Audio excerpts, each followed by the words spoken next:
Hi.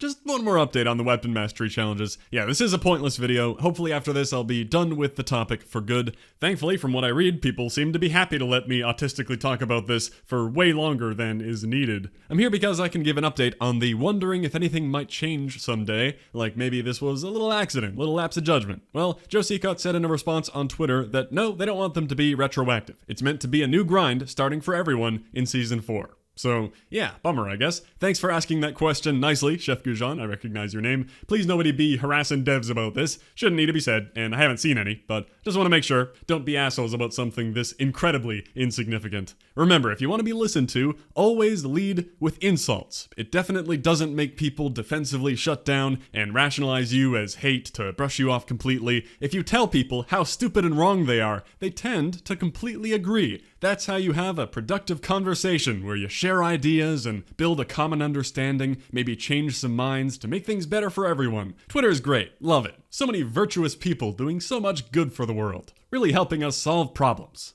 What were we talking about? Oh yeah, so reading that was a little sad and confusing. Pretty much everyone I've seen agrees that retroactive is what makes sense for this type of thing. Obviously not the emblems, those are fair new challenges to go through. Only talking about the total kill count and headshots, because those numbers are clearly displayed on our combat record, and these cards traditionally are meant to represent career mastery. And if they don't, then the numbers they're asking of us are insane. And no matter what the challenge numbers are, the feeling that you've lost progress and have to repeat something is never a good one. It was a partial frustration with Obsidian, but I kinda understood that being a new thing, but then doing it twice with the mastery cards makes zero sense to me. I saw one comment from someone giving me the expected, stop complaining, you asked for a grind and you got it type of thing, which I thought I pre-answered in my video because I was expecting it. Look, I don't like complaining. I like everyone being happy, and I try to be fair in criticisms and look on the bright side. I could be negative about this game 24/7 if I wanted to, but this may shock you. I like having fun more than being a whiny bitch boy. So I find fun where I can, and I focus on that. You have a lot more fun in life if you can adopt that attitude. Find solutions instead of crying about problems. Raising a valid critique though, totally fair, and grindy COD stuff is a topic I tend to cover more heavily. So when a grind is implemented poorly, then no, I didn't get the grind I asked for. It's like I got nothing, if it's too demoralizing and frustrating for the majority of the most hardcore guys to want to bother. I don't know why anyone feels a need to defend that. It's meant to be something fun to do, and appeal to the community who likes to grind. From all the grinders I've seen, it isn't doing that. If you find some fun in this system, awesome, but that doesn't mean it can't be better. I think it's clear to see why it would be frustrating for someone who invested tons of time in Obsidian, or just getting high career kills with their favorite guns, to now be told they have no mastery of those weapons to speak of in the new system. To be told, screw you, do it again. For a grind this massive, if people had a foot in the door in the form of their prior kills, that would make you feel like you're already invested in the grind. It would feel much more worthwhile to continue, instead of being told to start over in June. I've also seen the thought of a couple people saying, oh, well, they don't want the hardcore grinders to be already done with everything.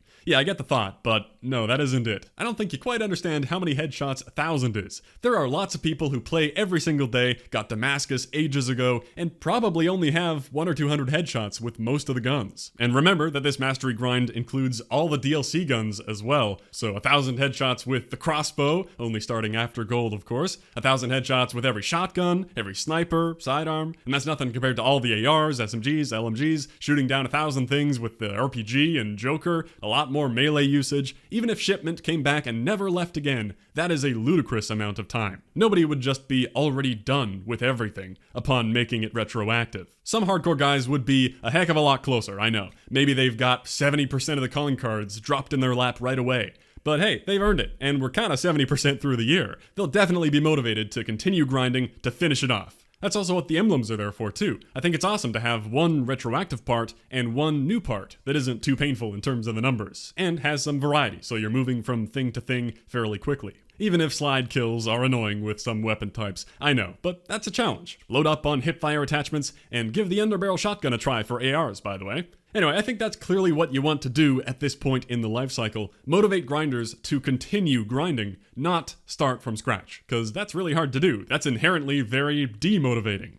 feel free to tell me why I'm wrong about this. But alright, I already made those points. I don't want to recreate that entire other video. I guess I'm just more passionate about wanting to fully explain my point now that I know this is a conscious decision they've made that I just don't understand. I don't want to pester Joe about it because I can see his mentions. I know devs get crap slung at them all the time, and it just makes me not want to pile on. There are plenty of more important issues to be keeping track of all the time. I don't know, I just don't know the other side to this. What players want it to be a new grind for Season 4? Who does that attract? How could that possibly lead to higher player retention when it seems to be doing the opposite and turning people off? The only reason I can think of is that this would appeal a little bit more to the people who bought the game just now, so that they think, oh, alright, it's a level playing field. I'm not playing catch-up if I want to go for total mastery. But, I mean, A, total kill count isn't a competition, so I don't really get that either. And B, I can't help but wonder how many people are in that camp. Surely the people who are buying the game in June, probably coming over from an interest in Warzone, are not generally the type of people who are gonna be super hardcore into grinding out 50,000 headshots. Like, I don't think new people starting from scratch now would be upset that people who have been grinding since launch have a head start on the weapon mastery calling card. So the only other reason I can think of is that they really didn't want the crazy people to finish it off within a month and then go back to asking for more grind again. Like, they're just tired of it and said, to hell with it, stop asking us for more grind, here's this ridiculous thing, now shut up and go do that for the years to come. Never ask us again.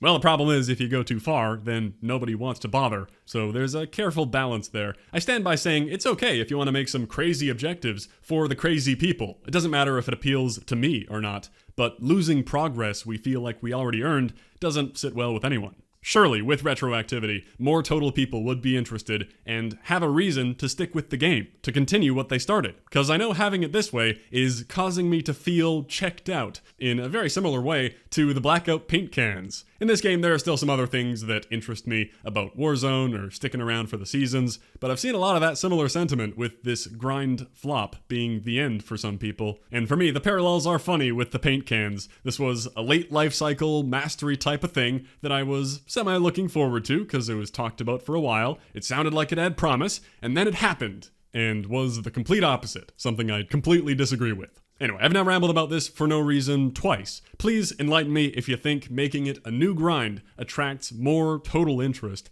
I thoroughly disagree with whatever the thought process is behind that decision. But as I said last time, no big deal to me. I really don't know why I'm into this enough to spurg out about wanting it to be done the right way, when I think no matter what, I've lost my appetite to grind it at this point. If anything, thank you for making it easy for me to choose to do something better with my time. If you're enjoying it, again, I'm glad, have fun. I'll go back to focusing on the parts of the game that I find fun. And when I run out of those, I'll do something else. Because I do mean it when I say I hate complaining. Endless whiners are very annoying. Like, nobody wants to hear it. Just do something else. You can find the solution to your problems. It might take work, but you can do it. Alright, I hope you never hear about this from me again. If you do, then it should be because they changed their mind and made it retroactive after all. Until then, thanks for watching. I'll catch you next time.